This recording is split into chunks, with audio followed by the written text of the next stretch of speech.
solution to this pollution. Oh, oh, oh. Got to find a solution to this pollution.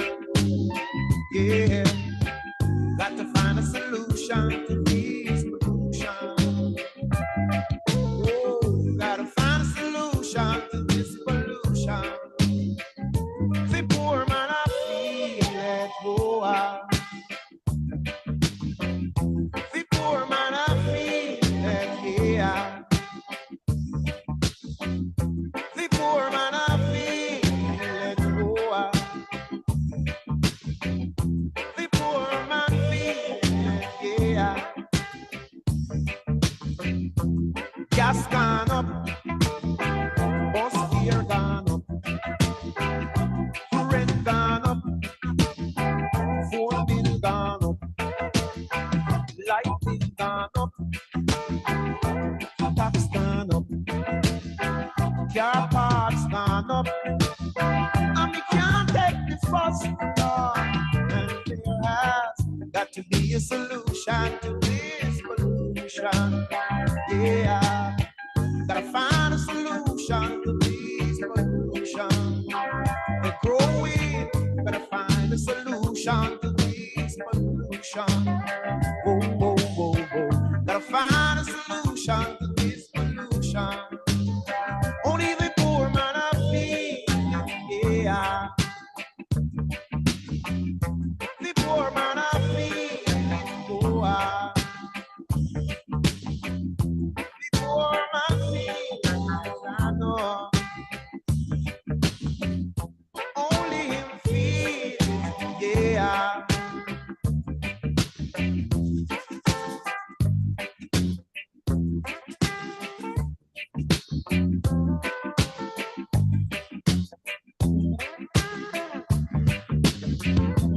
Time gone up, skillion gone up.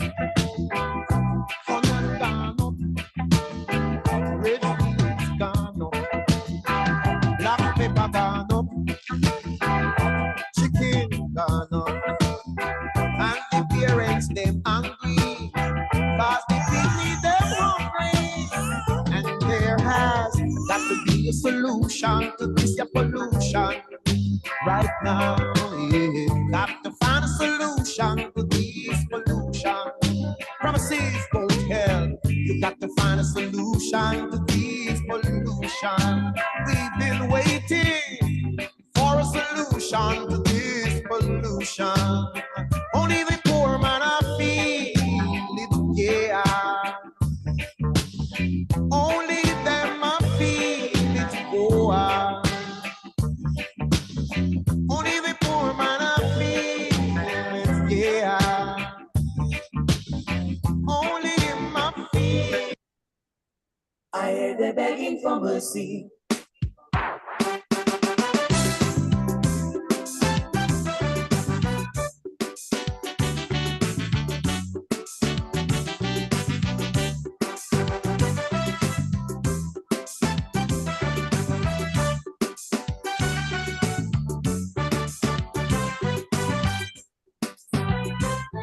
I have been lying in restless slumber after dying a dreadful death. I was a victim, you might remember. A murderous cutlass took away my breath. The trial found him guilty, but he's not been sent to join me. And now they say his life might be saved. Something about Pratt and Morgan, now the hangman cannot function. That's why I'm crying out from my grave. Make him pay the same way he stayed. I hear the begging for mercy. I hear the pleading for sympathy. The same sympathy that brutal murderer didn't show me. So now I'm begging society, execute the capital penalty in memory of me and the souls in this victim story.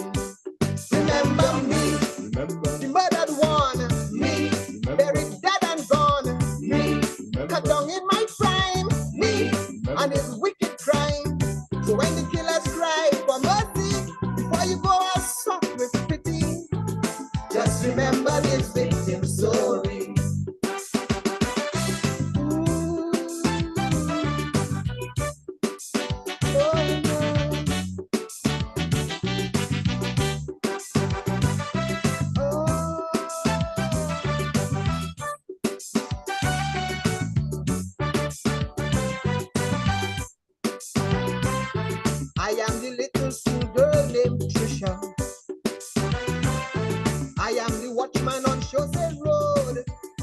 All right, folks, that is where I want to say a special greetings and welcome to all of you locked into that space at this time. It is 6:15 here in Dominica, and the rest of our original space, 6:15 is the time. Welcome, welcome, welcome. For all of those of you who miss this program very, very much each and every Sunday, Alvin and I, we are back. The Civic Vibes program is back after, sort of a little sabbatical, as it were, a little hiatus. Alvin and I, we are back. And so, yes, it's a pleasure to have you guys in our listening and also viewing audience already. And it's always a pleasure to be with you guys indeed. This program, we're going to have two special very hours with you. The first segment of this program, we're going to look at an unfolding situation that is unfolding in Guyana. Yes, we heard of this young child, 11-year-old Andrea, yeah. Let me get that name properly. Miss Young, let me see. Andriana, yes, that's the name. Andriana Young, yes, Andriana Young, 11 years old, basically through some very, very mysterious circumstances, died as a result. And so a journalist, we're expecting to hook up with a journalist. We haven't seen him in the rumors yet, but we're expecting him to be here with us to give us sort of an update, as it were, this very unfortunate matter where a young child, mere 11 years old, basically disappeared, went missing, and yes, found dead in a pool, I think, the next day. So Brother Adam Harris, he will most likely be joining us shortly out of Guyana to bring us up to speed with this matter. And in the second segment of the program, we're expecting to engage another brother, a doctor, that is, this time in the name of Dr. Kevin Lura. He is in Dominica with us, and so we are expecting him and his contribution this evening as it relates to helping empower men. Yes, the MEN, men, that gender. Dr. Lura is on a very special mission in terms of helping empower men. So yes, women, you too, you're welcome, because without an empowered man, without empowered men, then you women will also be the recipients of the negative aspects of this as well. All right. So yes, folks, two very favorite 2 hours awaits us. And so that is where now I want to move across to my brother, Alvin Thomas, and have him open up, as it were, and say his hi and hello. Alvin, we have been missed for a little while. Thank you again, Alvin.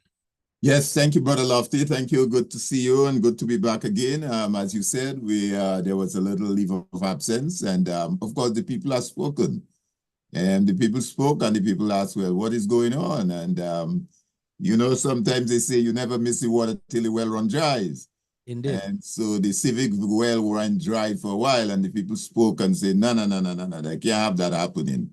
I guess our good friend, Lakuset, what do you call it? Lakuset Lang. Lakuset Lang, yes, Mr. Thomas, Rondell Thomas. Lakuset Lang, what we saying about Sakafet Lang, or what happened there? So we are back in the Laco. We are back on the Civic Vibes. It's really nice to be back. Of course, sometimes you have to step back a bit, reassess, reevaluate, and see how you want to move forward. And that's exactly what we were doing at Civic Vibes. So we're happy to be back. We know all the number of persons who normally tune in will miss the program for the couple of weeks we were out, and looking forward to us coming back. The struggle has to continue, Lofty. The struggle and the conversation and the discussion has to continue. It cannot end. There are times you take a retreat, but that is simply to regroup, as they say, and come back. So it's good to be back. To all our folks who have already logged in, we want to say a pleasant good afternoon to all of you, wherever you are. Any one of you celebrating anniversaries, birthdays, any death in the family, we extend our condolences. We know as we speak right now, there's a big, what they call Jazz and Creole, I think it's called, taking place in Dominica. So I'm sure some Dominicans are down there enjoying themselves. Stay safe, be safe. And look forward to a very engaging conversation this afternoon with our guest, Mr. Adrian Harris, the journalist from Guyana, and Dr. Kevin Lura. Kevin is a good friend of mine. I know Kevin very well. And I'm sure we will be having a really good conversation this evening. Yes, indeed. Alvin, you said something here that I just want to piggyback on. You say you never miss the water till the well run dry. But the Civic Vibes well have not run dry. Huh? We just took a little, as I said, we just took a pause for the cause to sort of regroup, reassess, and make sure that we are on the right track with where absolutely, the people absolutely want us to go in it. So yes, we're back, and it's always a pleasure to be in the guy's company. Alvin, it's very interesting as we wait for guests to get here. We have a little chit chat among us here. Right. For the amount of people, the number of people, Alvin, who called, message, WhatsApp, meet me in the road, Lofty, what is it? What's up? When are you guys coming back? It's amazing, Alvin. It's very much amazing. And so, as you said rightly so, the people are listening. And is when they miss something, then you get the sort of feedback out there that tells you that you're doing something and the people there are taking note. Absolutely. It was profound. I mean, I got a lot of calls myself, WhatsApp, people calling me, Alvin, what's going on? What can we help? What can we do? How can we, what do we need to do to get the program back? And so I had all these calls coming in as well, and people, and what I tried to do in the process as well, I tried to do my own little survey as well and tell them, well, what of the program you missing? Do you really want the program? Oh, yes, we want the program, Alvin. I mean, you guys are I say, I don't know, maybe we're just talking for talking. They say, no. You and Lofty, all you need to come back. We need to get this program and your guests, the people you bring on the program. We learn a lot. So, as I said, with that, of course, it gives us I would say not a different perspective, but we now understand the value. Of course, we knew what we were doing and what our objectives are at Civic Vibes, to engage and to educate and to inform the people, because an uninformed people are not able to make decisions that is in their best interest or that of their country. So once we provide information through our guests and what we present, then you're better informed to make those decisions. So I'm happy to be back. Since we have gone, of course, since we've been off the air, the program, a lot have happened. More recently, you see a change of government in Trinidad. And that in itself might be for some other discussion we'll have, but we saw where the UNC government, led by Kamala, what's the last name? Bishara, whatever. Processor, yeah. Yeah, 73-year-old leader. Imagine Lofty, she's 73 years old. 73-year-old leader took the leadership of that party and swing things around. And got a super, I would say that at the last count that I saw in the number of seats that they won, they're almost a super majority in the parliament. So there's a lot happening. There's a wave across. I know right now also that St. Vincent is gearing up very aggressively for theirs.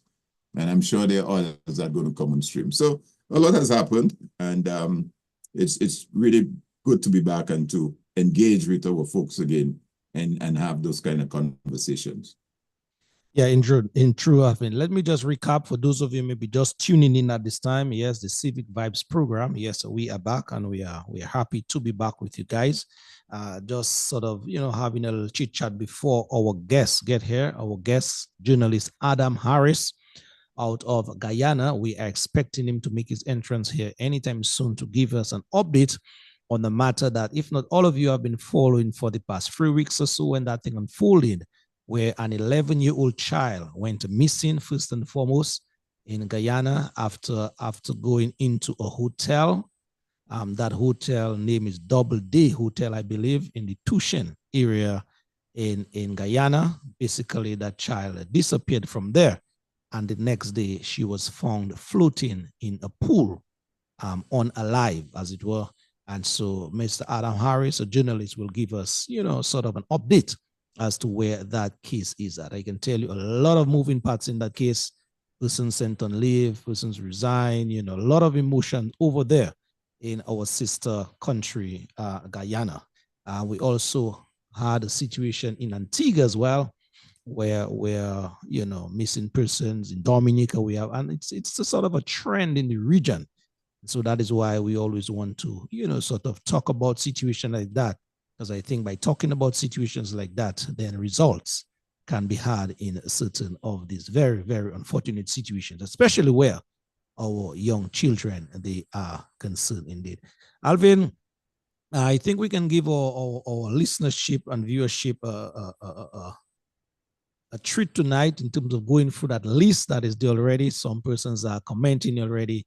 Can you just start it at least, Alvin, as we wait on our guests here? Yes, certainly, certainly. We have our Eliza Louis Gomes and saying good evening to Lofty and Alvin. Good evening, Eliza, one of our stalwart patriots. We also have Magdalene Augustine saying thank you for coming back. More blessings. Thank you. More blessings to you too.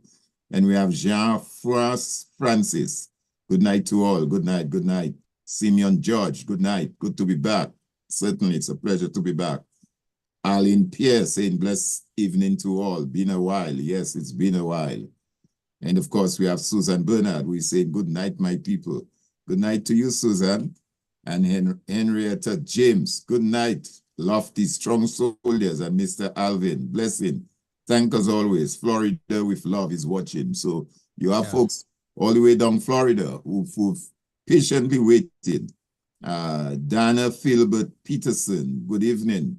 Then we have Priscilla de Gallery, who said she's watching as well. What do you have from your end, Lofty? I seen here Brother Truns, a brother, very, very ardent fan of Civic Vibes. Brother Truns, good evening to you. Magdalene Augustine, you're there as well. Rosa Robinson, you're there as well. Magdalene Augustine, June Bernard, Al Charles, Brother Zed Lloyd. The brother Zed is there, yes. Zed is right there, always there. Zed, good evening to you, my bro. Owen Prosper is there as well. Caroline Warrington is watching. Yes, you mentioned Eliza Louis Gomes already. There's a lady in the Jimmy area, Alvin, as we're on that note, Stephanie John Baptist. She's always here. I haven't seen her shown up as yet.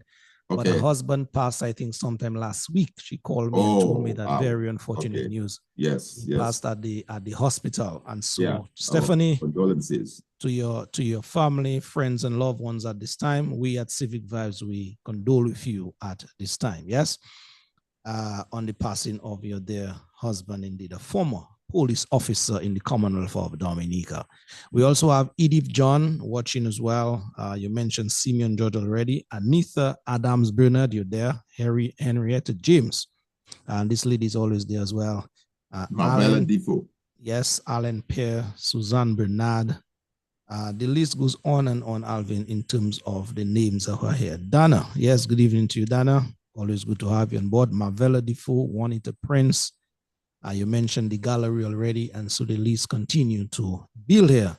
Welcome back. This brother calls us here the gatekeepers. That is Mr. Gerald Vital. Thank you, brother, indeed, for having us here. Alvin, it is already 6:29. Just call it 6:30. What I think we should do, I hope that our guests can get here before the 7 o'clock hour, or we may just have to put him off for another program next week or so to give us an update.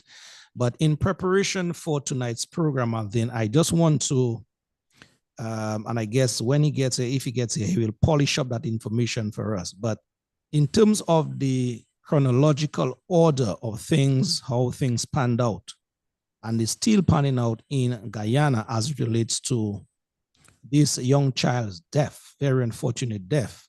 I'm going to read an article now just to get us going here. It gives the timeline of the events as the facts are known so far. And I'm quoting here now from let me just get that author properly, the GuyanaBusinessJournal.com. So you guys could follow up as well.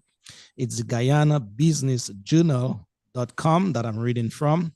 The editorial board at that organization did a very good piece out of Guyana. So I think in terms of, giving you guys some factual information, I'm just going to read through, and then we can have a discuss that should take us up till the 7 o'clock hour when our second guest, Dr.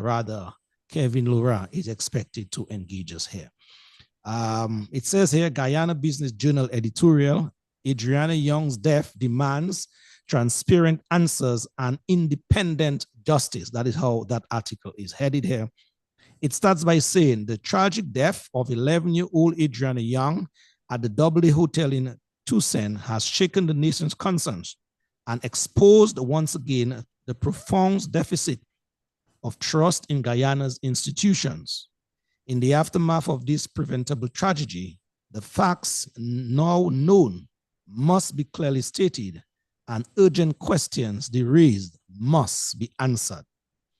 And it says here for the first known fact, so I'll be going down in terms of order now. The first known fact, timeline of events, it is headed on Wednesday, 23rd April 2025, Adriana Young visited Doubleday Hotel with her grandmother, Carol Xavier, and other relatives between 1 and 1:10 p.m. Her grandmother gave her money to purchase the bands required to access the swimming pool. She was last seen near the hotel pool shortly afterward.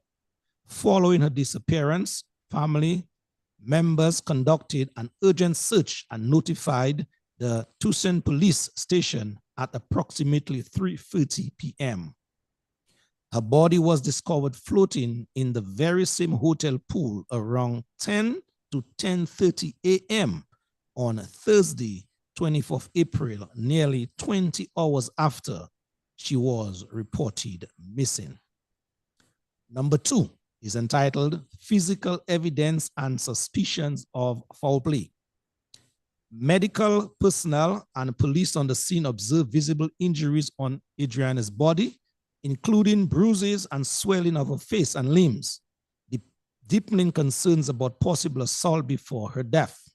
Family members and residents have raised pointed questions about whether her body was in the pool during the initial searches and suggest that the possibility that she was killed elsewhere and placed in the pool.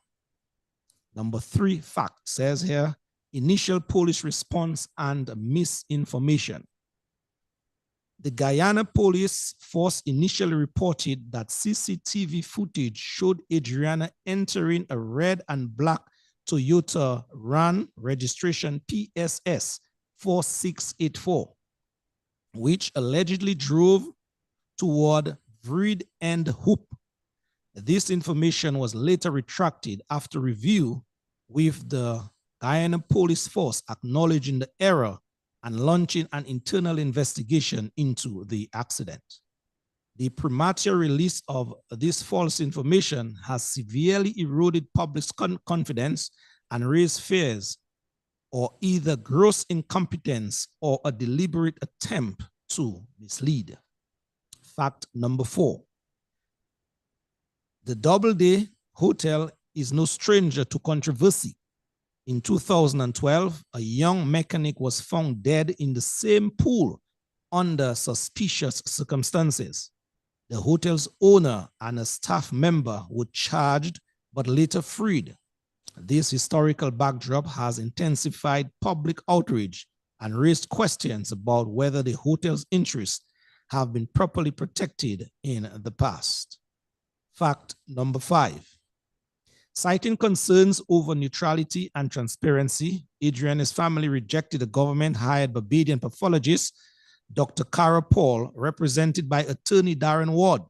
They demanded an independent autopsy by a North American expert who is expected to arrive over the weekend to perform an autopsy on Monday, April 20th. The family has also called for an international investigators, specifically the FBI or Royal Caribbean Mounted Police, to oversee the inquiry. Fact number 6. President Irfan Ali met with Adriana's family, pledged full support to an independent investigation, and instructed the police commissioner to establish a special investigation team. The government has agreed to cover all costs associated with bringing an independent pathologist and has pledged that no resource will be spared in uncovering the truth.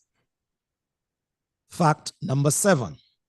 It says here, following the discovery of Adriana's body, mass protests erupted in Tucson and neighboring areas.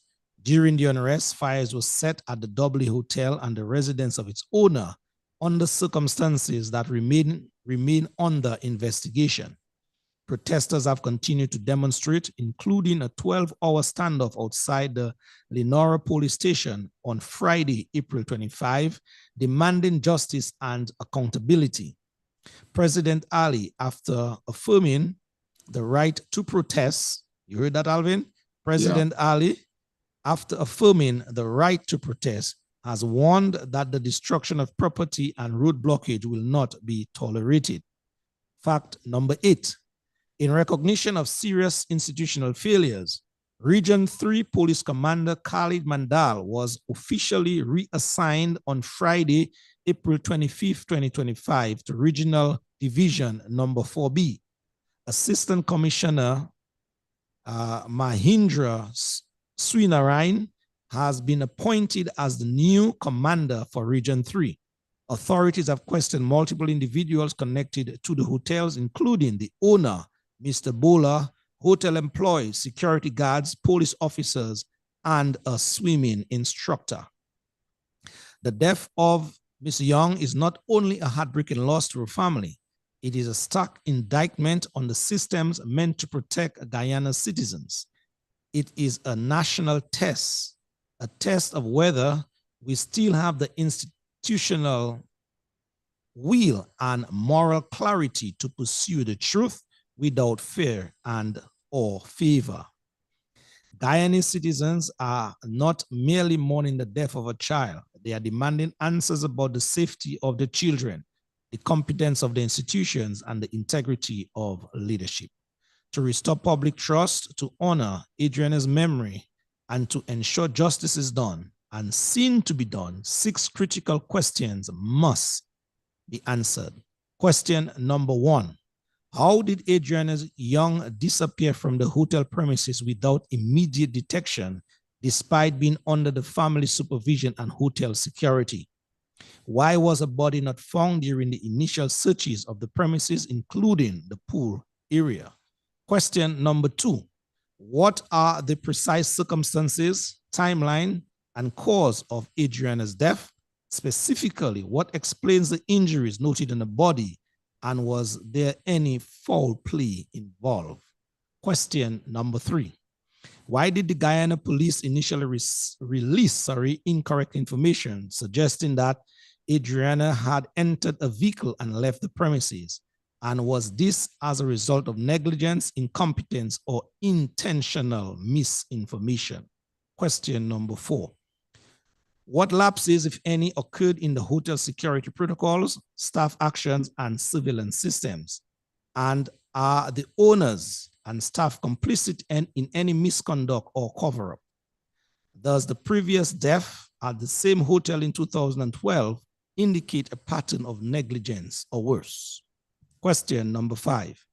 What role, if any, did the police leadership or government officials play in the handling of the mishandling of the initial investigations, and were standard investigative procedures followed?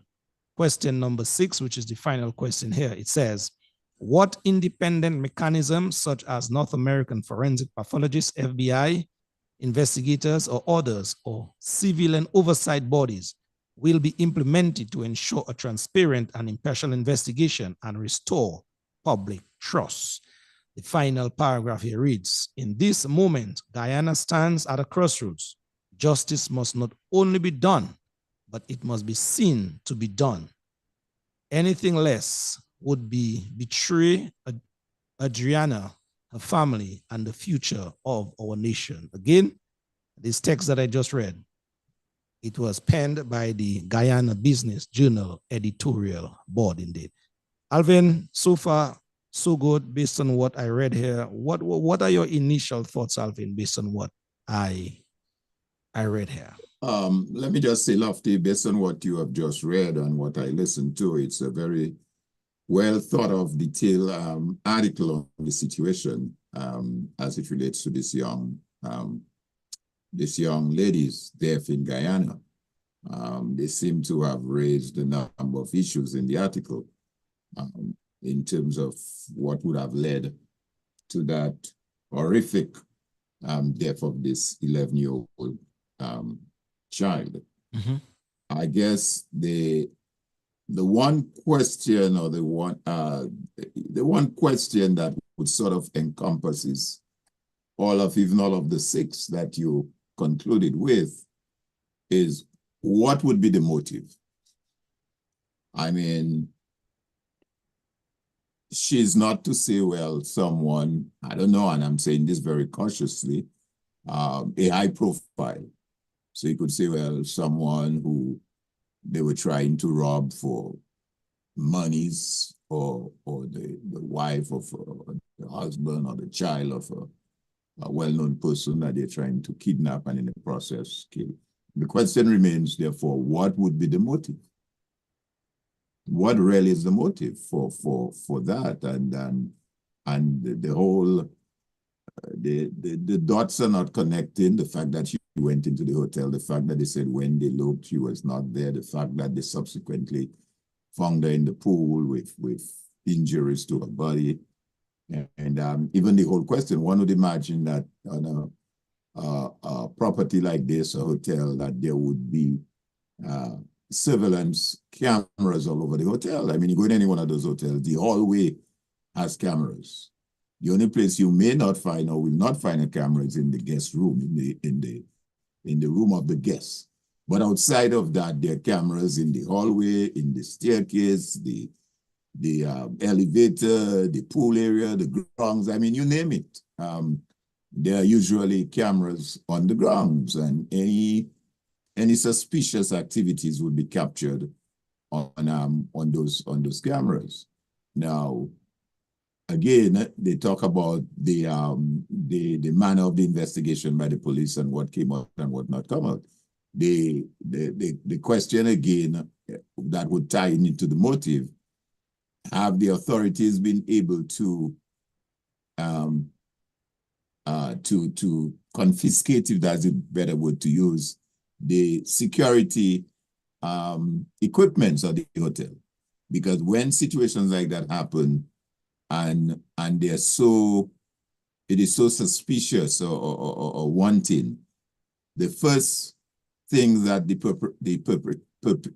perpetrators try to do, the people committing the crime, is to destroy the evidence.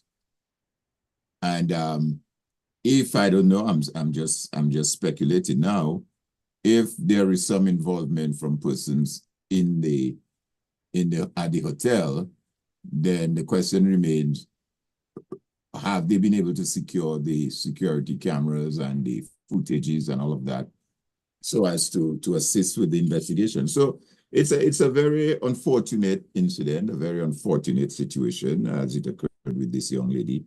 But more so, I think it has to do with so many unanswered questions that have been raised at various levels. I mean, the 6 points that you referred to touched on a number of areas.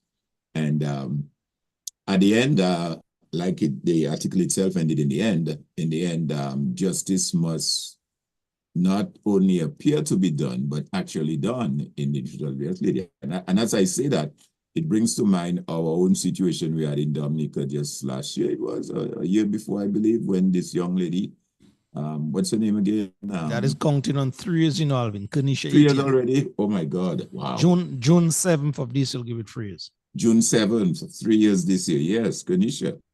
And up to now, absolutely nothing have been heard from Kanisha. Absolutely nothing. I don't even think that you will find a commission of inquiry report or anything. I mean, if you were to go and say, well, is there a report somewhere that would indicate what was done or what could have been done or what, was not done? I don't think that's the case. She just disappeared, and the whole matter just came to a halt. So it isn't this sad. It is really a sad situation. And it is my hope that given what you read and the commitment that the government of Guyana gave and the president, Ali, that they will get to the bottom of this and find out exactly what transpired and how did this young girl got killed.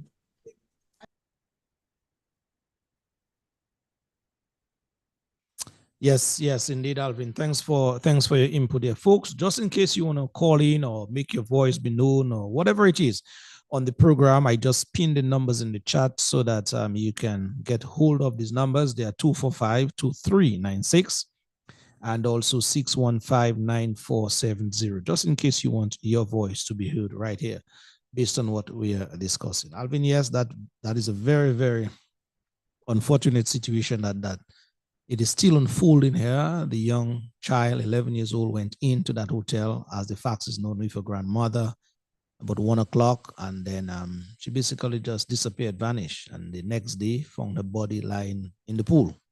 And the very strange thing about that scenario is that very same pool was searched at least a couple hours before they found her body there about 10 o'clock that morning, I'm being told. So it's a very strange case, and for reasons, there were all sorts of reasons flying across in Guyana as to just why that young child found her demise in that way. So there are plenty reasons, but it is only an independent autopsy, an independent investigation that will yield the necessary answers, and then wherever the chips fall, let them be. Indeed. Yeah. All right. One other thing that comes to mind, Lofty, and I know it's been said that, and again, it would have been nice if we had the journalist, Mr. Harris, here with us to give some context to it. But it has been reported that she went to the hotel with her grandmother. Yes, that's a fact. Is she living with her grandmother? Where's her parental parents, her mom and dad? I mean, are they alive? Are they not alive? Yes, Alvin. Her mom and dad is alive and well. As a matter of fact, they were the people, some of the people protesting outside that hotel. Her father is alive and well. Her mother is there, but she on that day went into that hotel for some swimming classes or whatever it is with her granny, with her grandmother. Okay. Yes. Yeah. All right. Well, I guess you and I are not as close to what happened or what's on the ground, but I'm sure from what we have read and what has been brought to attention, clearly it's not a very good situation, and I'm sure if we don't have Mr. Harris here with us today, at some point, I'm sure we will have him on the program where he can dig deeper into and explain to us exactly what transpired as it relates to this unfortunate death of this young lady. But I won't say young lady, young child. She's a child. Yeah, young child. Yeah, indeed. A matter of fact, Alvin, in 2012, there was a similar situation that occurred at that very same hotel. So as they say, yes, there's no smoke without fire. Right, absolutely. And absolutely. that forms part of, the agitation. Yes, why people are there demanding answers. And not just only that, Alvin, the father in particular and some protesters, Wednesday when that child missing, just following it on social media because everything was live. The father, when he came on the scene of other protesters, they were there basically outside that hotel and pleading with the police, please go in, please do that investigation. That he said he has a gut feeling that his child is in there and not what the police reported in terms of she leaving that hotel on this red vehicle or red pickup or whatever it was. And so, they stayed out there for practically the whole night. They went nowhere, only to find out that on Thursday morning, that at about 10 o'clock, somebody called in from the hotel in a very screaming voice, hey, look, Adriana body's in the pool. And that pool, based on what I'm being told, following it on social media, was searched at least 2 or 3 times during the course of that thing unfolding, and voila, she just basically showed up there. Her lifeless body showed up there. So it's sort of very unfortunate. And that's why I raised the concern that I raised earlier. One would have expected that in a hotel, again, just from my, knowledge of what obtains out here and other hotels, that there would be security cameras that would capture anything occurring in the pool area.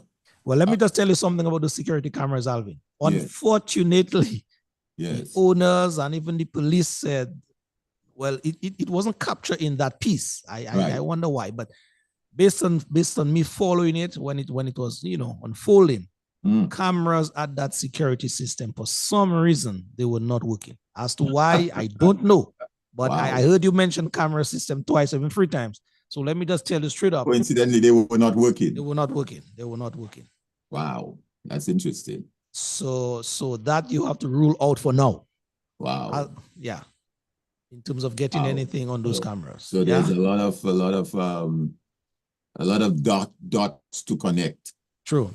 Lots of dots. Lots of dots to connect. Yeah.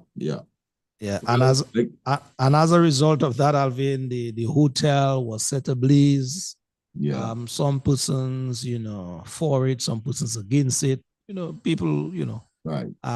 stating the views because they said that here goes the evidence. Why burn the hotel? But I guess in the frustration of some people, and some persons out there, there's even more allegations that even that fire at that hotel was started by non-protesters, as it were, allegedly. So there are many things, Alvin, that does not making sense at this time. Quite intriguing. Quite for sure, the hotel was ablaze, and the owner's home were ablaze as well. Yeah. So it is quite interesting, Alvin. It's very, very much quite interesting. So just to sort of broaden the conversation, and so let me now just apologize on behalf of Mr. Harris, who will not be with us tonight. He promised to, sort of make up for that as to the reasons, but he just said that he will not be able to. His apology, he want to extend his apology, so he'll not be with us tonight to give us that update. So Mr. Harris, I will make contact with you after the program so that we can reschedule. But again, on behalf of the listeners and friends here tonight, Mr. Harris will not be able to be here with us tonight to give us an update. So we look forward to engaging him in a subsequent program indeed. Yes? Absolutely. And these things usually happen. So yeah, we will definitely attempt to get Mr. Harris on Civic Vibes at some future date where we can have that conversation with him. It seems, of course, that, like you say, that incident occurred about what, a little over 2 weeks ago, 3 weeks ago? About 23rd of April. Yeah, about there. Yeah, so just she went missing. So it's still very fresh, and I'm sure, given the issues and the concerns raised in that article that you read, this is not something that's going to come to an end anytime soon, based on the investigations and the follow-through and all that stuff that needs to take place.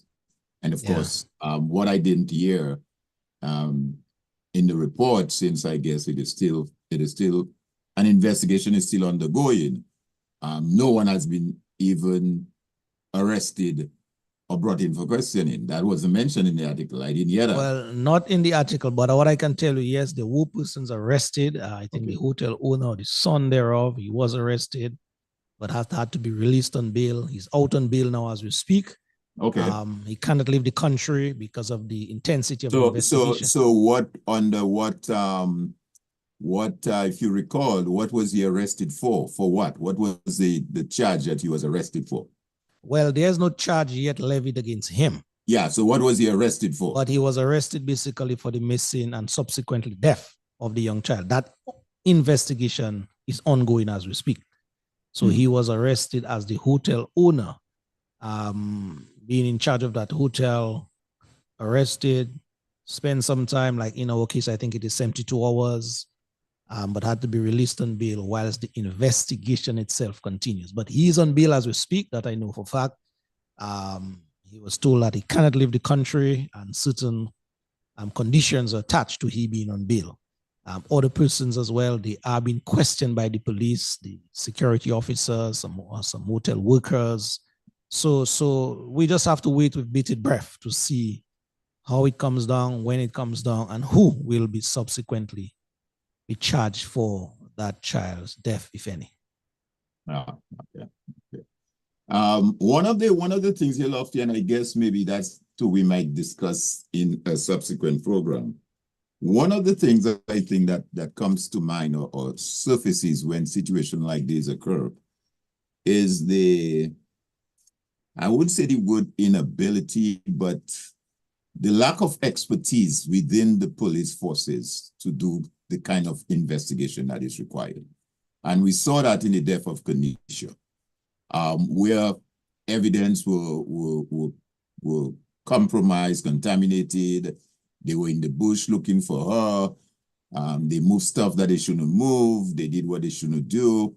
And I think I'm hearing the same thing in this Guyana situation where they felt like they are calling for experts from outside of Guyana because somehow the police are not sufficiently equipped. I mean, we saw the same thing happen to some extent with the two persons that were murdered in Sufres Kotset there, these hotel owners.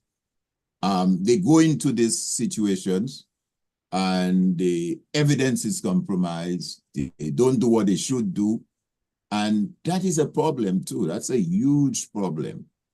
And it would seem to me that this is something that the government of the regions need to address. I mean, you have, for example, in Dominica's case, when the citizens decide to protest or take certain action, the government is quick to call on the assistance of the RSS to come in and give support and manpower to the police to take down the protests.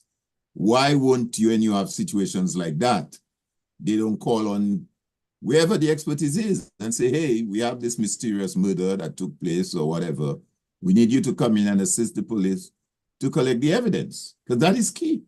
Once that evidence gets compromised and it goes, it goes the wrong way, then the whole case is messed up from day one, even before you begin to look at the case, arrest people, charge people, ask questions. And I think that is exactly what happened in the case of Kanisha.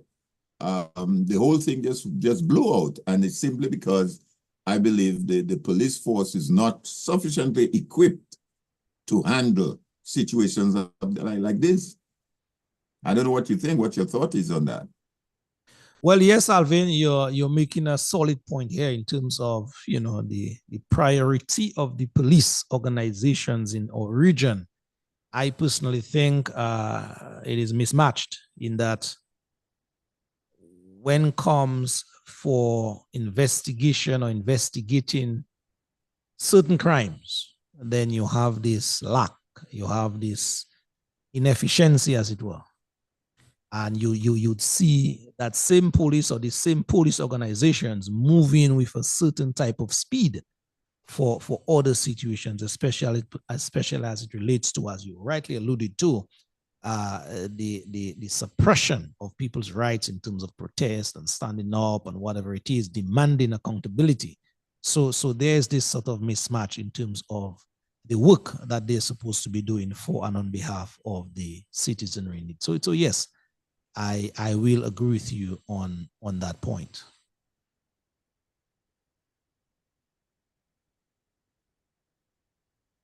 All right, folks, it is 1 minute, 7 o'clock. We are on the 7 o'clock mark. And so we want to thank you for you being with us here for the first hour of the program. Let us just see now if we can engage our brother from Dominica, has Dominica roots, but living somewhere out there. I think he's in Dominica as we speak. So it's a pleasure to have Dr. Lura with us, Kevin Lura. Let me just play this track here before we get into talking to Dr. Lura indeed, whilst we try to make contact with this brother. Let's play this one here as we wind up this segment here with this young child's unfortunate demise. Dr. Pep, Mighty Pep from St. Lucia singing this one, Victim Story.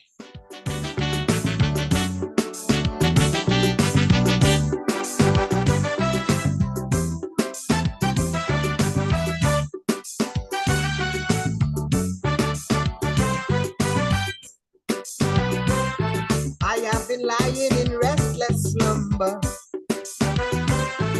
after dying a dreadful death. I was a victim, you might remember. A little more relaxed, but she's bringing it up, so that's good. The trial found him guilty, but he's not been sent to join me. And now they say his life might be saved. Something about Pratt and Morgan, now the hangman cannot function. That's why I'm crying out from my grave. That's why I'm crying out for my grave. Same way we slave. I hear the begging for mercy. I hear the pleading for sympathy. What is this place called? I'm gonna give you some press, okay? Pep, because this one, victim's on the radio. Story. Execute the capital penalty. Well, here with a private program Love She has. So yes, in the memory of Adriana Young out of Guyana, please execute the maximum penalty according to Mighty Pep. Me and his wicked crime. So when the killers cry for mercy, before you go out soft with pity. That seems to be a regional problem of late, huh? Where young people, young girls in particular,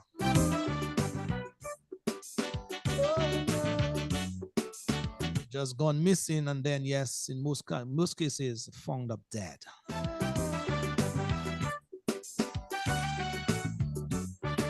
That is the first hour of today's conversation. I am the little school girl named Trisha. I am the watchman on Chaussee Road. Or maybe you all may know me better as the battered body of Valerie Lord. I screamed and I cried in anguish as he chopped me like a swordfish, and in my very own blood I choked. Now this vicious, heartless killer wants to write a sympathy letter to save himself from the hangman's rope. Brother Jefferson Winston, John Blanchard, Clyde Gregoire, good evening to you guys. I hear the begging for mercy. I hear the pleading for sympathy. My brother, the maestro, I call him Pat Corbett up there in the north. Didn't show me. Party's enjoying all the jazz this weekend, huh? Begging society. So to all our visitors in Dominica coming to enjoy what we have this weekend as we continue to celebrate what Jazz and Creole. Remember. Good evening to you guys in a very special way. Welcome to Dominica, and do come back indeed. Me. Brother Marshall Lawrence, good evening to you. Alifia Deja, good evening as well. Helena, John Roostong, good evening. Owen Prosper. You go out with pity. Brother Bernard Aline, you're up listening to Civic Vibes. Good evening to you out there in the UK. Folks, up next is a very interesting, a very informative program. Up next with the doctor himself, Dr. Lura. Kevin Lura by name. Yeah. We're going to engage the brother in just a while. Everlasting Peter, good evening to you, my bro. One more verse from this brother. Oh, really? Well, no, that's good. I don't mind telling. I'm telling you, I give you some press. I'm gonna see where I am. You know, I'm at Water's Edge in First Park, right? What is it? About of these murderous criminals. After 5 years in prison, everyone forgets the victim. you know, the other Rights is what making on my side, eh? 1994 was a good one because a killer named Solomon. They set him free and he killed again. Thank you. Make him pay the same way he slaved. I hear the begging for mercy. I hear the pleading for sympathy.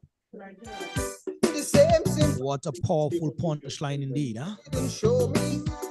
Make him pay the same way that the criminal slay me. Execute the capital penalty in memory of me and the souls in this victim story. Remember me. as we continue to focus on the very killings where these very unfortunate situations occur, not just in Dominica, but in the region as it pertains to young people. Missing in mysterious ways and then in some cases found dead later on. So we focused on Guyana, where Adriana Young went missing on the 23rd of April and was found a day later dead in a pool.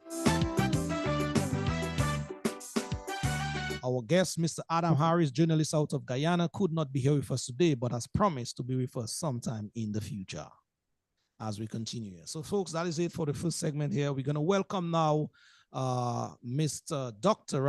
Lura, Dr. Kevin Lura. This brother is from Dominica. Let me just ask Alvin now to just, sort of open up the conversation as I look for something here before we introduce, as it were, brother Dr. Lura to our listening and viewing. Brother Alvin, again, good evening. Yes, yes, certainly, Lofty. Well, it is for me a distinct pleasure to invite my friend there, Kevin. Laura, I guess we go so way back. I can very well refer to him as Kevin, and he in turn referred to me as Alvin. As a matter of fact, Lofty, he lives in my neck of the wood, just in case you didn't know, he's right in my neck Alvin, of the wood. I'm aware of that and more. I'm aware of that and more. Yes. Bon Dieu. I hope he didn't tell you. I hope he didn't tell you more than he should here. But yeah, Kevin and I go way, way, way back. So it's a pleasure to have him here. Of course, the conversation that we are going to get involved in is certainly one that is dear to me as well as a I wouldn't say a young man. I've passed a little young for a little while, but as a man myself, and having raised two young men, it is something which that is dear to my heart. The whole question of recommitting, reclaiming, and reorganizing our lives as young men, and I think it is even more. It is even more required now in this current period that we're in. You see it all around, not just in Dominica, but throughout the world, in America where we are. So, my friend Kevin, good to have you. And welcome to Civic Vibes. I'm not sure if this is your first time on board, but it certainly will not be the last. This is his first time, Alvin. This is his first time, yes. Yeah. And we really look forward to having you and engaging and having what I always tell the folks, a conversation. We're not here to impose any particular ideology or ideas. We're here to have a conversation. And in having that conversation, all ideas will consent, all views will come across, which normally is the case. So welcome on board, bro. Good to have you. All right, Alvin, thank you, my brother, for introducing brother Dr. I call him, Kevin Lura, to our platform here. It's his first time here, as you said, but just before Brother Lura, I open up his mic, as it was, to speak to you guys. Let me just read just a very brief something. They call it a bio about Dr. Lura. And so you guys could warm up to him much more in terms of his delivery to come. It says here, Dr. Kevin Lura is a results-driven executive with over 30 years of experience in corporate leadership and strategic management. He holds a PhD in organizational change management and human performance training, a Master of Arts in adult instruction and performance technology, and an MBA certificate in accounting.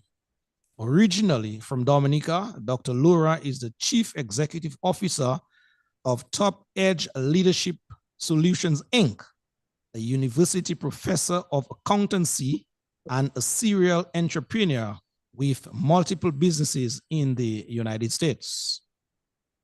With a strong foundation in creativity, leadership, and performance optimization, Dr. Lura excels at identifying human performance gaps and empowering individuals and organizations to achieve world-class standards. Passionate about service and mentorship, he serves on several boards dedicated to humanitarian efforts, education, and charitable initiatives. In his free time, he enjoys spending time with family, football, camping, and traveling. Folks, that is just a snapshot, a snippet of the man that you're about to hear in just a bit. It's our pleasure, Alvin and I, and the Civic Vibes team, and by extension, you guys in the listening video audience, that is, to say hi and hello. Welcome to Dr. Kevin Lura. Dr. Lura, good evening to you, sir, and again, welcome. Good evening to you, Lofty. It's my pleasure to be on for the first time, as you mentioned. And Alvin, my dearest friend and fellow Atlantan, if you will. And Alvin boy, it's so nice. I want to tell it, listening public, how of a relationship, a healthy relationship Alvin and I have. And Lofty, I'm just building a relationship with you. So I look forward to equalizing that very soon because of Alvin's and myself's time together in exchanging ideas, and just a total good citizen he is, both in Dominica, from Dominica, and in the US. I watch Alvin develop his family. The boys were much younger, and Alvin has always been called upon among us in the Atlanta diaspora to really represent not only locally, but also about development ideas in Dominica and anything of that sort. So, Lofty, knowing that you're such an activist yourself, I am happy to be associated with you for change. So thank you for inviting me here tonight. And thank you again, Dr. Lura, indeed. And folks, just in case you have not known, the topic tonight that brother Dr. Lura is going to deliver on tonight is basically something that he has been into. I witnessed some part of it in Dominica where he engaged men in terms of that sort of recommitting or reclaiming our position as men. And so if you have a man in your home at this time, please have him draw near to your device. If you have an uncle, a brother, any male at this time, that conversation is for them primarily. You women, you are welcome, but primarily we need men to flock around the information table as it pertains to the topic to be dispensed here tonight. So Dr. Lura, again, welcome. Thank you for taking time off. I know Alvin would want to add something. So Alvin, before Dr. Lura gets going here, just add your bits and pieces before we get the juices flowing. Well, I'm anxious to hear and to start the conversation with Dr. Lura, with Kevin. Certainly, it is like you said, that you encourage the men to come around. But let me just bowl the first ball, because I know Kevin played cricket too. So I'm not sure if he's an opens batsman or if he comes on like number 4. But it's been said that let me not, I don't want to generalize it, but the man is an endangered species. You hear the question asked all the time, but where are the men? You hear it in Dominica, where are the men? The men no longer have, quote unquote. And you see out here in North America, the question is raised, well, the young men. You go into prisons, for example. The prison population is maybe 90% men, 10% women, maybe even more than that. And in that population is a lot of these brown men. I would call them brown because, of course, you have black folks like us and the Mexican, few Caucasian. So maybe we can start off there. Is it a fact that the men are an endangered species? And if they are, and if that is true, or is it just a myth? And how do we overcome that stereotype? Put it this way. Yes, that's a good question, Alvin. I have used that terminology as well, or that phrasing, that man is an endangered species. And women say that all the time, and where are the men? To some extent, the men may be, I don't have statistics to back it, but by my observation, seem like we are less in number than women.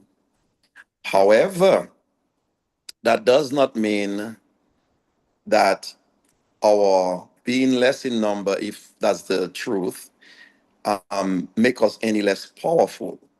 That is only if we embrace the power embedded in us. The question is, where have men lost themselves? It appears that men have lost their purpose, their mission in life.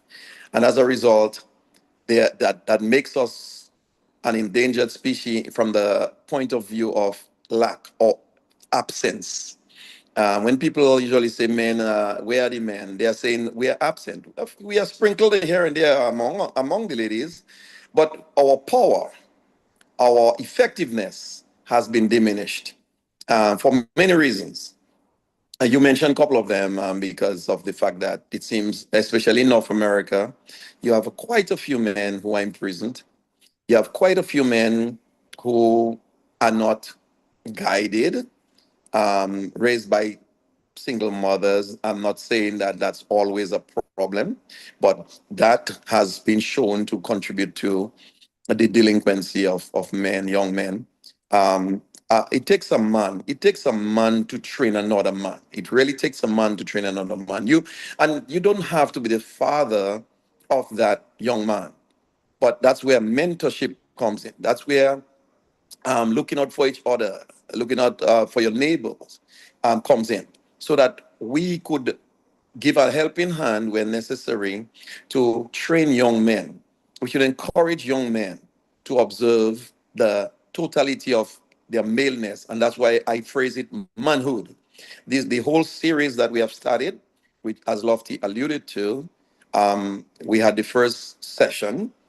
We are planning session number 2 by popular demand, but really it's entitled Manhood, the Power of Relationships. That's the title. Well, why manhood? Manhood is an all-encompassing term that describes a man, the totality of the man. We are all males. We are males, and male, I mean, by very nature, you don't have to do much. Once you are born male, you're born male. But do you embrace your manhood, the totality of your maleness, in your responsibility, your aims and objective in life, your mission, and the fact that you need to mentor others, learn so that you can mentor others for betterment. These are all encompassed under the term manhood. So what the Lofty is bringing me here to talk about is what we just began, and it really speaks to man, whether you are striving to excel in your career, whether you're just striving to improve your relationships, or whether you just simply want to lead a more purposeful life. The Manhood series will provide the tools that you need to achieve to your highest potential. And so we are happy that we have debuted that thing, and we are looking for more and more participation, and maybe somewhere, somehow along the way, we will have changed some lives or impacted some lives for the better. Yeah, indeed. Uh, uh, Brother Lura, thank you so much for that opening salvo, as it were. At the workshop that we had, where you helped empower us as men, can you sort of go back in terms of the origin of manhood, of where men got that sort of authority, that power that they should have been exercising in a much larger measure, but for some reason it seems to have, sort of dwindled and saddled along the way. Can you just go back there? I know some persons out there in the viewing and listening audience may not subscribe to some of what you're going to say in terms of their quote unquote spirituality or religion or religious belief, but can you just take us back there in terms of the historical content so that we can now, draw the parallel to where we are today and where we need to be as men? Certainly, Lopsy. The man was created first. And sometimes we ascribe certain titles and descriptives to men because of how men have handled society and their role in society.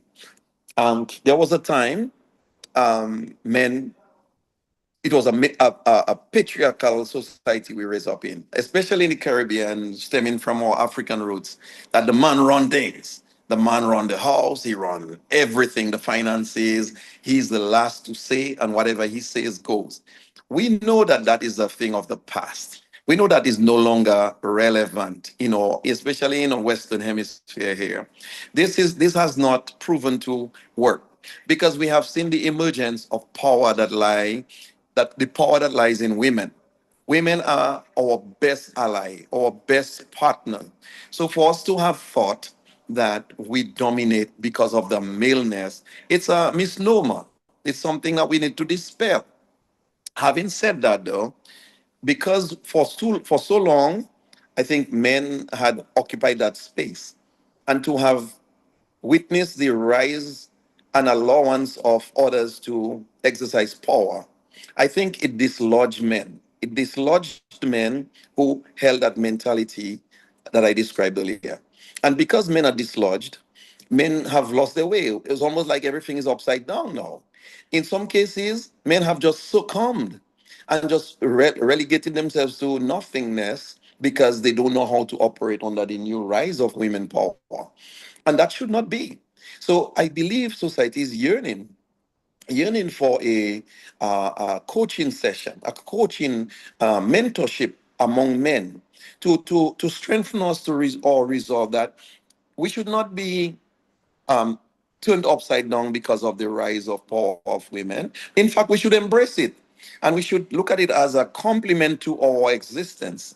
And so, for the men who have lost their way and abandoned their families because the woman is now able to talk and the child now is raising his voice we have to learn to live together, but learn our role, even as our role have readjusted. So I think if we go back in biblical times, like you said, some people might not have an appetite for this, but we cannot ignore history. Huh? The man was supposed to have the woman as a complement. Why can't we do that still? Why it has to be an overthrow or a usurping of power, or why can the power be shared? And so these are the things that manhood is seeking to enlighten people about, to raise the awareness that it does not mean a replacement. It could just be, let us accept the fact that we need a partner, and let us cultivate healthy relationships because we all crave healthy relationships.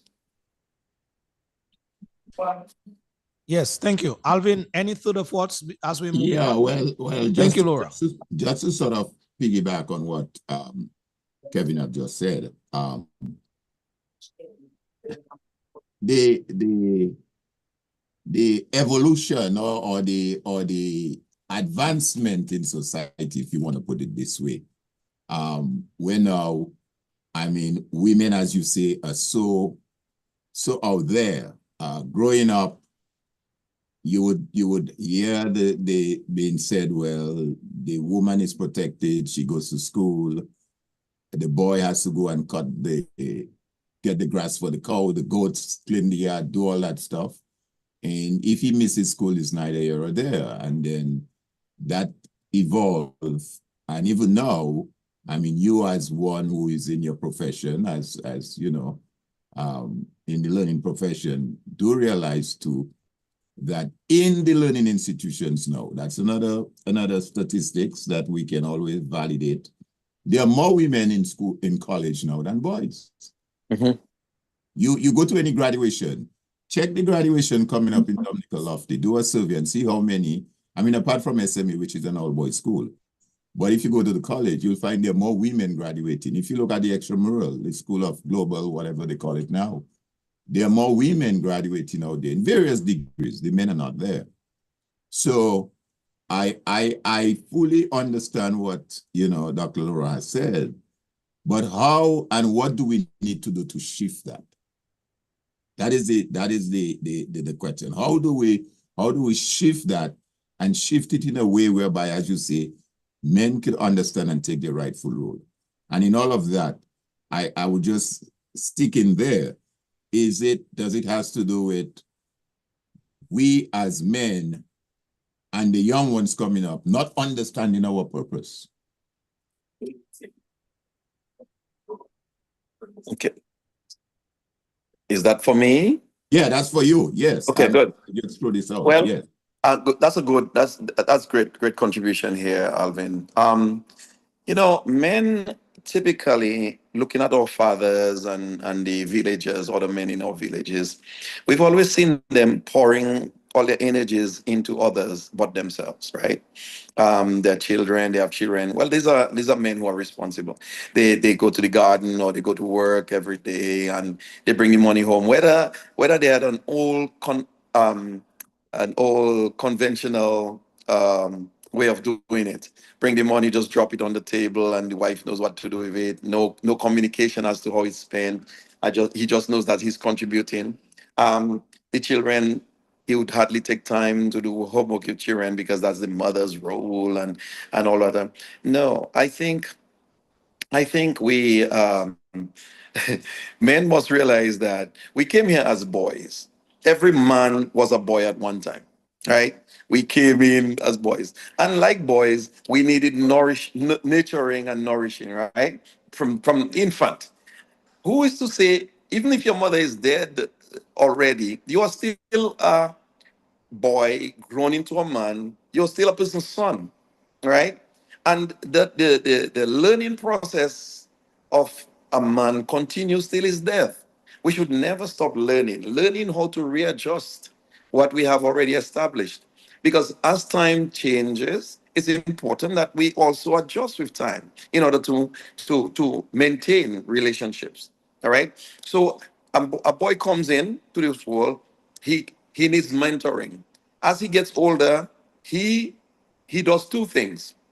He continues to need mentoring in his career path, in his educational path, in his whatever path. You need somebody who has already experienced it to guide you along. That's mentoring. But more than that, you also need to pour into others. And that is where we cannot miss that responsibility. We must gather from so that we can pour into others in order for us to maintain the steadiness of a man. Else, if you look at our young people today, there's almost a running away from pouring into them. Well, if we all do that, what will become of our young men? They will not have that mentoring, that strength to stand up. Therefore, it is incumbent on us to not forget that while we will being poured into by the elderly, by our parents or people in our surroundings, that we must not just harbor all of that and not give it back. So it is our responsibility to take and to also give in order to straighten society. So otherwise society will be continually upside down. We have to try to level the playing field. That's one of the things I really wanted to hone in, that we came in as boys learning, but let's not die with all that learning. Let's pass it on. See? Yeah, indeed. Very, very fundamental point that you raised there, Dr. Lura. And let me just tell our people out there, folks, we're having a conversation, as Alvin said earlier. So please feel free at any time. The numbers are there. You can call Dr. Lura, ask him a question, make a suggestion, or just add your voice to the conversation. And the numbers to call into the program, which I'll pin in the chat in a while, they are 245-2396 or 615-9470. Based on the comments so far, I see that you guys are indeed very much glued to the conversation that is going on here.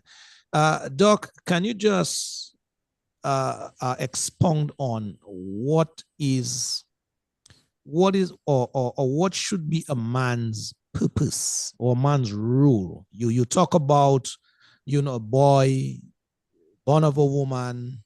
What should be that young boy's role as he grows into a man, as it relates to family, society, country, and the like? I would like to answer that in part with an old understanding we all have that physically, generally speaking, we are strong. We are stronger. There are only two people in this world, right? Men and women. Men were born physically stronger. You have exceptions to that, but generally we can make that statement. All right.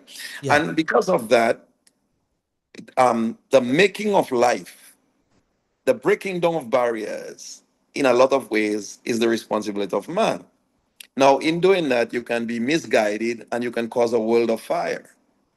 But we have latent energy embedded in us that, if well guided, we can do wonders with the strength that we are born with, right? So that's physical strength, but that's also mental strength. There's also, it's a mental toughness. There's more heart, more gut, more grit built within us. Now, can I say that some of us have lost that? Yes. It depends on your socializing. It depends on your orientation. It depends on where you get in your programming from, right? If your program is a social media only and you're looking at how this guy does things that, oh well, I need to question my sexuality, or I need to question my this, so I need to question, should I really be doing that because I'm male? You have to embrace the gift that we were born with and utilize it to the better of society, including your family, your home, and your community and your country. So I think maleness is something that we can embrace. We are stronger. We ought to be stronger. We ought to be leading. And leading does not mean dominating. It just means we take more guts. We take more chances. We make things happen. But alongside is always our partner, a strong partner. And we have to cultivate good relationships with our partners so that we can be stronger. But let me ask though, let me ask you in saying that we have lost it, have we really lost it, or is it some innate that is in there and we have allowed it to subdued? And at what point, and is it something that can at some point emerge? So the question is, for example, you may have a young man, 15, 16, 17, 18, being a quote-unquote rebel in and out of the jail. And then at 21 or 22, there's a turnaround. Yeah, he goes to school and may come out being an attorney. Now, dealing with the law. So I'm just saying this in light of when you said earlier that you have lost it. Do we really lose it, or is it because of societal, the environment, it's subdued? Mm-hmm. And how do we find, and I guess what you're doing is a way of getting men now to say, hey, you got that in you. Mm-hmm. It's there because you're born with it, Mm-hmm. not utilizing it. Mm-hmm. How do we get that out of you and utilize? Because as I Yeah. say, in every this quote-unquote bad person, there is some good. So let's find that good and let's light that fire. So what's your comment on that? I like that, Alvin. Exactly. So that's where mentoring comes in again. That young man, he's in a crossroad. He, by chance, may find some stimulus that reignites him and turn him around. But just that is equally, he might find himself never coming back and get deeper into the hole of no return, which that's why our jails are so full. That's why you have some dysfunctional people. That's some good boys in your neighborhood, for example. They follow the crowd just for a short time and they use the wrong drug, or they follow the wrong advice. And boom, what you hear? Either they become psycho, or they got shot because they took a run to the neighboring island and do a drug run. And but that's where we, who are more equipped, right, with experience and knowledge, we have to identify and then reach out. It takes sometimes, like I always ask in my training, and Lofty can attest to that. The question I ask is, when last has one little conversation with someone changed the trajectory of your life? In my case, it happened when I decided to come to States and study. It took two Peace Corps volunteers were working at the office with me and at NDFD. And they say, have you ever considered, reaching out to the US and maybe getting a degree? Well, I always wanted, when I left sixth form college, I always wanted to study. But that conversation over lunch get my wheels turning. When I reached out to my uncle, the university said that I needed a sponsor. I had told my uncle what they told me. He said, okay, he'll sponsor me. Boom, they sent me my I-20 visa, which was the student visa thing. And boom, boom, boom, the wheels start turning, and I was in America to study so quickly. And it has changed my whole life. I went to study for 4 years with the intention to come back, but I didn't come back. I continue to do well. I continue to do more studies and to plug in deeper and to go further. But the point I'm making is one conversation at the right time from a person who cares about you can really change your path. Now, there are many people waiting for such an intervention, a conversation that can change their path. So you're right. There are people that can be lost, that may be on the road to being lost, but it takes proactivity on our part as men to reach down and say, okay, can I be a father to this young man? Can I be a mentor to this young man? Can I point to him? Let's see if he can benefit from maybe 1, 2 words. We cannot all remain quiet and silent anymore. It's not helping. So I think what we are doing in manhood, the manhood series, is to equip men as to how to hold those conversations, how to do the interventions at the right time. Don't run. If we all run away, we'll have an imploding society. So that's kind of what our mission is. Yeah, yeah. And yes, I'm part of that, so I can attest to that situation that you're talking about here, brother Lura. Lura, someone asked me a question here on my WhatsApp message to ask you. What about young boys? The person says here, who seemingly would have all what it takes, good family, good friends, good support system, went to good school, and these young boys turned out rogue. Were there any telltale signs that we missed? Of course. I mean, we are not gods, huh? We can only do our best. But there will be some that fall by the wayside. It could be carelessness on the adult's parts, where we did not observe on time to make a timely intervention. And so that child or that person, many fathers have ignored their children. And when the child is ignored, the child has an innate desire to be loved. So where they find love on the streets, they find love with the drug dealers, they find love there, they go for it. And of course, that has its own pathway, it has its own demands, it has its own trajectory. But with that, as early as we can, as observant as we can be, we should be, in order to save as many as we can save. So, yes, Alvin, go ahead. Go ahead, no? Alvin. Okay. Yeah, So on that note, Dr. Lura. Just before you take that note, Brother Marshall is asking a question there, Alvin. Just hold up. I was going to tie in the question. Okay, well, go right on. Go right on. So on that note, how do you speak to the question of suppression of feelings and emotions?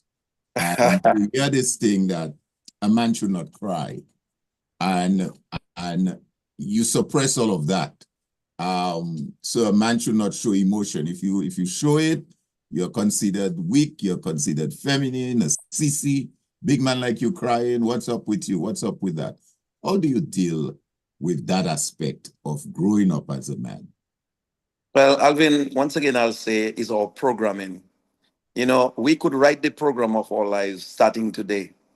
Just like the IT people, they write programs for computers. We can write our own programs for our lives. You can dispel some of those misnomers. We can start rethinking. We can critically think through things and denounce certain things that were not working and start a new trend for our lives and our children's lives today. We have seen many things that were held dear to our hearts, but now we are looking at them and we see that those things were just destructive more than anything else. And it's not too late to reprogram, restart. So notions that we had about you too soft, why you get up and wipe that thing and don't cry there. We have to acknowledge our vulnerabilities. We need to. We are made with body, soul, and spirit. So those orientation, those kind of training, we're not military soldiers all the time going, just suck it in. It's good to express to your lover, to your partner, to your sister, your brother, your mom, that today you're not feeling to be involved in this, or you don't feeling to participate in that. You're not feeling right. Maybe you have some internal disturbances, so right, and you need to share that so that you can perform better. You can get the necessary help or time off. Even in our workplaces, we need to share with our leaders that I'm not on my best peak performance spectrum right now. Maybe I need a half day so that I can come back tomorrow and give my fullest rather than struggling for the half. So, and managers, leaders need to position themselves and prepare themselves to accept that request as well, because you are addressing the total person, not just the monetary contribution or the tool that the person is to make you make money. But if you are a leader, you ought to see to the development of your people as well, not just looking at the earning an income and that should be insufficient. No, that's a misnomer. That's wrong. We should not think like that.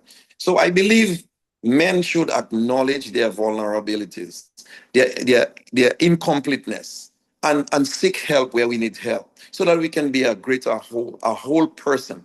So this whole thing of don't tell me nothing, I know it all, or that has caused us more trouble than good. And those people who have taken the other side, which I'm describing now, where you accept your weaknesses, you acknowledge your vulnerabilities, you say that I feel like crying today, I feel like I'm mad today, I just feel mad, or I feel sad, or I feel what. It's okay. It's okay to do that. That doesn't take you out of your manness. That is just an old teaching. That's an old teaching. We need to reprogram that teaching, and it's okay to do that. Yes, it's okay indeed. Thank you very much, my brother, for that fundamental point as it were. Alvin, it is already 18 minutes to the hour of 8 o'clock. We have to release our brother in just a while.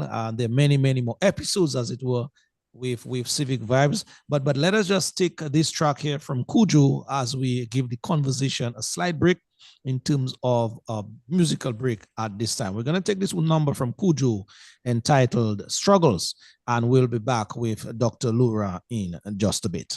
I want you to know something right now. I have to say, as I rise up in the morning, I have to give praise to the Most High.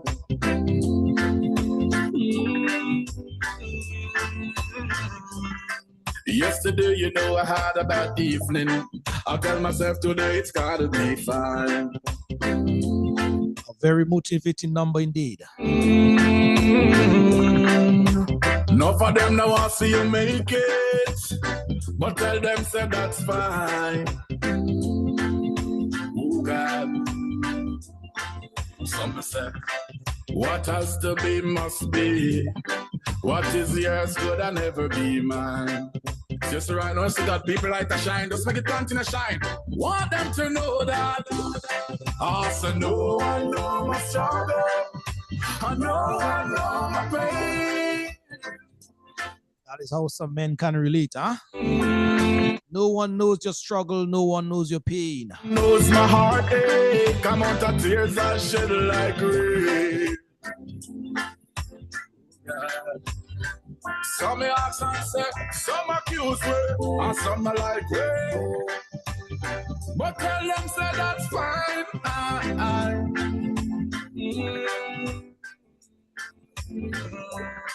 Me say me have to work every day harder, because me don't know say victory is mine. Just work hard for your wants in a life. Yes, to all the men out there, victory is yours, huh? Me say, also no one know my struggle. I know my pain. Say good evening to the brand brother David Joseph here. And no one knows my heartache. Come out of tears I shed like rain. Can you relate to that, you men out there? All right then. Oh, them free up the skeleton. Some emotion all the time.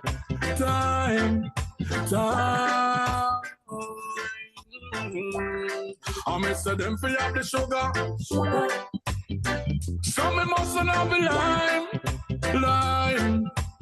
Men, yes, men, a endangered species, huh? I'm Mr. them for have the goal. Some mustn't have the mind.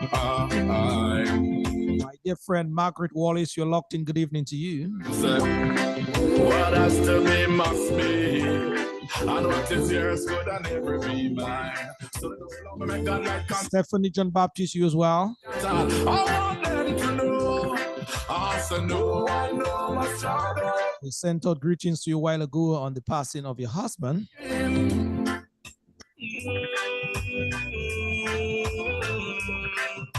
And no one knows my heartache. I'm out of tears, I shed like rain. Just in case you're tuning in at this time, we're having a very candid conversation with our brother here, Dr. Kevin Lura, as it pertains to manhood. Huh? I know my pain. What does it take to be a man? The purpose of a man, as it pertains to reclaiming and recommitting ourselves as men, taking up our rightful positions in society, the community and family. Some accuse me, and some like me. That is the kind of program we're having tonight as we make a comeback right here on this space called Civic Vibes. Mr. Me have to work every day harder. Althea Rennie, good evening to you in a very special way as well. Just work hard for your want in a life. I'll read your comments in just a bit when we get back to Dr. Lura.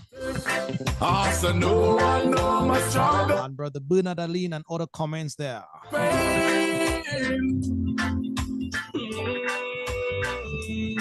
Our folks on YouTube, we have not forgotten you. Aflin Durant, Franklin Timothy, Marlin Shillingford, and others. Good evening to you on the YouTube aspect of things. All right, then. Oh, them free up the skeleton. A very empowering conversation as we continue right here. Let us just move back to our guest here, Dr. Lura. Dr. Lura, again, good evening to you, my brother, and thank you for, making the time. I know you came to Dominica to sort of, enjoy yourself, my brother, but we are robbing you of some of your enjoyments. But it is a time well spent. Thank you again. Lovely. Lofty, it is really my pleasure. The thing about it is, it's not even, this is part of my enjoyment, sharing and building. I'm into the people development business, leadership development. And so for me, any opportunity that I get, whether it's on the block, talking to young men, people about how we can do it better, whether it's in the office where customer service is lacking, whether it's any leadership is hurting, we need to keep spreading the message of growth and development. Listen, I always say we need to be accountable to ourselves and to others. We cannot do this life alone. We are failing because we are trying to do life alone. We need to get around others who can challenge us, who can encourage us, who can mentor us, and we can also mentor. We are built for community, Lofty. It's innate of us to be built for community. And so we have to seek avenues where we can relate. That's why, look at the session we had. If you sense it, Lofty, you were there. The men were just happy to be together, sharing nuggets of wisdom, golden nuggets of wisdom for their own nourishment, for their own building. And that's just the beginning of things. Now, we talk about not only having accountability, but it's important that we right the wrongs. A lot of wrongs have been committed by men in so many regards. Now, if we start there, that's part of accountability again, taking responsibility for our actions. In that, right or wrong, we need to own up to it and stand up as men. The women are claiming that we are not, they are frustrated with us because we don't want to admit our shortcomings. And I think from the leadership to the bottom, we all need to embrace that thought. Make things right when you are wrong. You have to demonstrate humility, do what it takes to restore trust in yourself and our community. People want to trust us again. Let's do the things that will make people trust us again, right? And the other thing is, many times we start something and we don't finish it. Let us close the loop on unfinished business. If I have a contract, if you're a verbal contract, I say, Lofty, I'll pick you up, I'll meet you, I'll do this thing for you. If I cannot do it, I need to call you and let you know, Lofty, don't waste your time, don't waste your day. As a man to man, let me tell you, I really intended to do that, but I was held up by this landslide on the road. I can't make it. Therefore, I will make it up to you. Like we have to show that we care. We care for one another. And then we need to be humble enough to ask, what did I do wrong? And when it is pointed to us, we need to acknowledge it and work towards a better us. Raise the moral standard among ourselves. It is important that we do that. You see? But we must stop blaming others for our mistakes, Lofty. We must stop rationalizing our wrong behavior. And it starts everywhere. You see it pervasive in our society. Unless we talk about it, it will not go away. So we need to really face the fact we must stop failing to admit our mistakes or unless we are forced to do that. No, let's repair those damages. Let's make it right. Use the words like I'm sorry. It is my fault. I apologize to you, Lofty, Alvin. I am sorry I did that, man. Let's make it up. How could I have done it differently? Questions like that will help bridge the gap between anger and consequences, violent consequences. We need to infuse those practices into our young people as well. We will not change all of them one time, but if we change one at a time, it's better than if we don't. Right? So it is left to us as men. I'm appealing to our men to look for that manhood series. It's something that is good for all of us. It's going to make us better people because it is based on principle. We cannot ignore principle. I don't care how it looks these days. The truth is no longer popular. People will believe a lie before they believe the truth. Let's stop that. Let's continue to sound the bell, speak to truth, truth to power. And that's your term. I think you use that a whole lot, Lofty. And we need to just face the music. And those that are guilty will know that they're guilty and they have to face the music. It's just a matter of time. We got to be the light among society. Men, we got to stand up.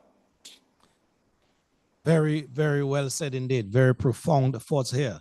Althea Rennie, let's go to the live panel now. Let's take some comments or questions there and punch it at you, Doc, so that you could respond appropriately. Althea Rennie says, good evening, all very interesting program. I concur with Dr. Lura's comment when he said we have to recognize our limitations and that every individual encounter is different.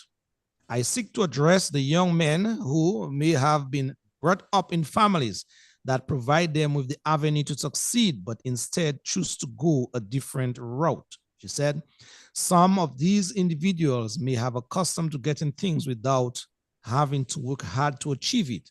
And though the funds, and social support may be there, these individuals have no intrinsic motivation to work towards achieving their goals. First comment from Althea, kind of just respond to that before we move to Brother Bernard Allen's comment and others. And Althea, this is a very good comment. It's the truth.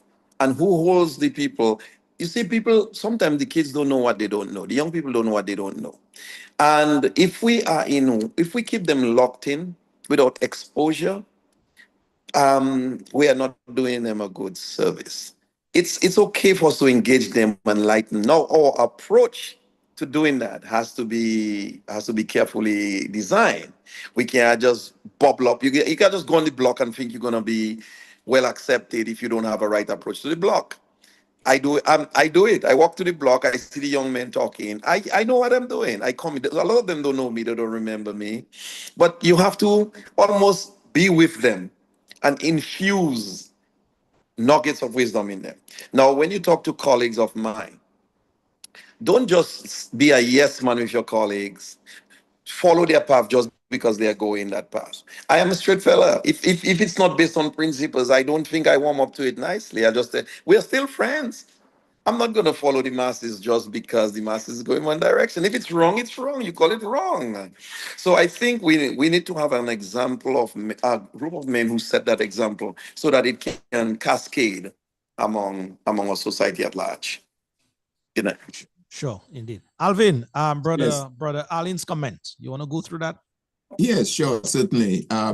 Bernard Allen writes, we all suffer pain and disappointment, and it is natural. It's a natural response to cry. One should not be ashamed to cry, as it is a means by which one releases the pressures from within that can be destructive to us as humans. So he pretty much agreed to what Kevin said earlier, the fact that we are made up of like everybody else, we are made up of flesh, blood, and soul and emotions, Right. and we can cry too. Even Jesus Christ cried, if I recall. That's right. From the Bible. So I think he pretty much agreed to Brother Lura. Well said. I agree. It's Yeah. okay to, and maybe Alvin, something I always wonder why women seem to live longer than men. Could it be that maybe if we cry more, we live longer? Maybe that boy, maybe that's the case. That's funny. I know. Yeah. But let me as we come to the close though, because you'd be surprised how quickly the time flies by. Just take Marshall Lawrence comment, please. Sure. Dr. Laura, men usually pass on to their children a whole lot of their emotions or experiences. What do you think of spanking children as the common or most effective way to discipline them? Effective? I don't know about effective. I think we grew up under that and it worked. It worked. But it was at the days of darkness, I think. I believe strongly the Bible supports correcting a child. A child has an innate desire to be corrected because foolishness is bound in the heart of a child, the Bible says. So they are foolish and they do not know that they are foolish, right? But correcting does not have to be one-sided. It does not have to be the spanking. It could include spanking, but it's not exclusive to spanking. A good conversation with your child at a certain age will bring your child to an understanding. You can instill responsibility in the child by talking to the child. You can appeal to the child's sense of pity, the sense of responsibility, of shame that you're bringing to your dad and your mom if you do such and such a thing. And you paint pictures of brightness to the child. What would it look like if you would bring out good grades for me? What would it look like if your teacher would call me less out of my job to come and attend? What appeal to their sense of responsibility? And I don't think it always have to include, but it does not exclude spanking, but it's not exclusive to spanking. Yeah, I fully concur with that, Kevin. Fully concur. I mean, I may not be the best example, but I mean, I raised two young men. They're young men today and a young daughter. Well, they're no longer young, they're adults. And I don't recall really spanking my kids growing up. It's very, very, very rare. We had more conversations. And maybe what I would like to, as we close, and I'm sure you're going to come back on the program because, I mean, we barely scratched the surface. There's so much to unpeel in the conversation. But given where we are now, and you mentioned some of the old teachings or the bad practices or the concepts, where do we start now? At what age we start? Because they tell you the young mind is a fertile mind, and that's where values and all of those things are formed as you grow up. Like one of the persons said there, you learn from your parents, you see monkey do, you hear those kind of things. So where do you think from your expertise and your training do we start? Do we and I'm prefacing that as well. Like it said, boy, we have to do more civics in the schools. Civics is removed from the school. We need to go more in the school. So do we start at kindergarten? Do we start at first grade? Where do we start putting that new mindset now as we move forward with this young man who's going to grow up now? And bear in mind, if I may say, and you mention it and love to mention it, it is to the benefit of the women. Because if the young men are there and available and good young men, then the women will get good husbands. And then ultimately you get good family. And ultimately we'll have good society. And ultimately we'll have a good country. So I know it's a kind of loaded question I ask you. But I don't know if you might want to comment as yeah, yeah, it's my pleasure. It's my pleasure to do that. Alvin, ideally, you can train a kid much easier than an adult. The old adage, you can't teach old dogs new tricks. How? And I'm going to say that carefully. Just like when I looked at culture in Dominica, there was a time when I left Dominica, I felt Dominica, we should do better with the cultural thrust. Years ago when I left, I look back and I look at other people whose cultures are very strong, like Jamaica. And it doesn't matter where Jamaican is born. When you ask them where they're from, they tell you Jamaica. They could be born in America, false. Once their parents have a touch of you and I we're in Atlanta, and we see that. Yeah. They are so it raised my awareness about what pride in culture looks like. All right. And so, but Dominica has done very well in increasing the Creole language, the Kalinago language, teaching and our dances. And I am very proud of where Dominica is going as far as the cultural trend. But it was a time when I was yearning for that too. Now, I use that to say that we should start, to answer your question, this awareness of manhood could come from all angles. It should be that of the youth for sure. It should be that of the young fathers to understand responsibility, whether you're married or not. Young fathers, fellas just populating kids here and there. We can teach to that. But also, we must not forget the mature men who have lost their way in the home to regain their footing in the home so that they can pour into the young ones. Because who is going to do the pouring? We need to train. That's why in our first manhood, we would raising the awareness that we have a responsibility to go back and pour. Now, if you are empty, you need to go and replenish yourself so that you can have fuel to pour in to someone else. So we need to equip ourselves from the top. And some of us who already have a handle on things, we can work with the existing and start tackling the youth in schools. Children have to be responsible to. We have to go back to principles, honoring your parents, that your days may be long on this life, and that it may be well with you. That's what the scripture says. You cannot dishonor your parent and think you're not going to get malediction. It's just a written thing. You will get malediction. Malediction comes in different forms. You might die early. You might follow the wrong trend. You might not succeed at anything you put your hands to. You might just not be fully fulfilled in life because you disrespected or dishonored parents. It is the principal thing. The other thing we need to teach, the Bible says, love thy Lord thy God with all thy heart, with all thy soul. And the next command, love thy neighbor as thyself. What is my neighbor? Who's my neighbor? Every other man, Alvin. What I would want for myself, I should want it for you. So I should, from the government, from everybody, everywhere, we should think of that command as important, to not ignore our neighbors without a cause. The Bible says love. And if we love trumps everything. Love is the biggest language we can speak. So teaching should be taught, teaching manhood should be taught everywhere with principle, based on principle. Absolutely. Yes, indeed. Folks, it is already after it. And so we have now to release, as it were, our very important guest here tonight in the name of Dr. Kevin Lura. You have been listening to him as he continues here on a mission in Dominica to help empower our men. Dr. Lura, just before you go, as we wrap up with us here, what are some of the things you would be participating in terms of what you started with us at UE? What can we expect in terms of the continuation of that activity as you continue to help empower men in Dominica in particular?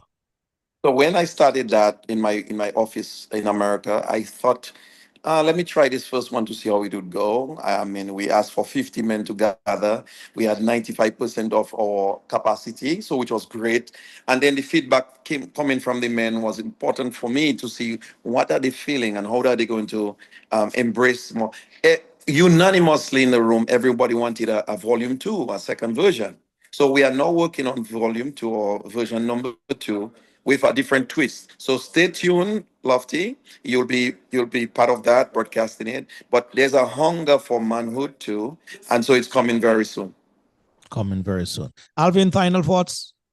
Yeah, well, very, very inspiring conversation and discussion we had this afternoon, and even coming from our folks on our guests. Several of them were making comment. We were not able to get to all of your comments, but we do note your comments, and as we have always said, one can go back and listen to the program and read those comments. But very, very, very great complimentary comments came from our guests. And to Dr. Lura, I just want to say thank you for being a guest on Civic Vibes this evening.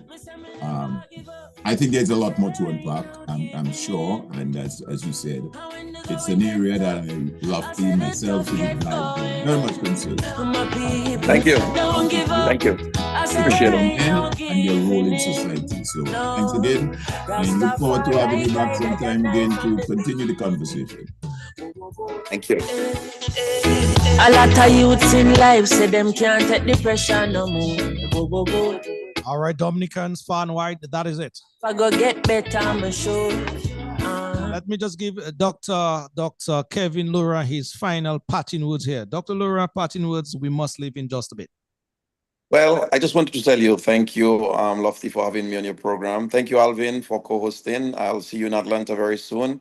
Lofty, I just want to say to the participants or the attendees of the Manhood Session 1, thank you for your contribution, your participation, and we are working on what you have requested. We are working on Volume 2, next session. So stay tuned. I have your contact information. We're going to send you details concerning the next one. Thank you very much. Thank you. No, Rastafari guide I from the beginning. A lot of youths in life say them can't take the pressure no more. But from your trust in the most high life, I go get better, I'm sure. The youth juggle on the roadside, Babylon say if you take up your bag and go, boy. But we still not give up. Me say we solid as a rock like a lanche. Not give up. I said there ain't no giving in. The man Chronic said he's not giving up. Tough. I said, and so to all the men out there who may be struggling in one way, shape, fashion, or form at this time, I said there ain't no give. Our encouragement to you is yes, never ever give up. Guide out your knife from the beginning. Why oh. So let me thank Dr. Kevin Lura tonight and process for doing an excellent job tonight, first at least for the first phase. We serve and protect, and all we get from the government is highlight. Looking from much more from Dr. Lura to come. The youth run it hard on the road with them robot taxis. So far, Dr. Lura, so good. Thank you very much on behalf of all the men tuned in tonight. Hey. Very inspiring, very motivating conversation indeed to bounce back, as it were, the Civic Vibes program. I said, hey. All of you on the live feed still, thank you very much for your eyes and ears each and every time. My name is Loftus Dura, ably hosted by Alvin Thomas, saying bye-bye. We love you. See you guys next week, same time, same place. Facing struggles for so long. Job people, please me, I beg you. Please, could you hold on? I know the system have you down and you feel pressed down like 50 feet. I thought the back of you, the victory sweet. Me say me still not give up, me just kiss me teeth, not give up. I said there ain't no giving in. Hey, how when the going get tough? I said the tough gets going. Jordan, believe me, not give up. I said there ain't no giving in. Why you right? So that's the I still a guide I and I. Ooh, why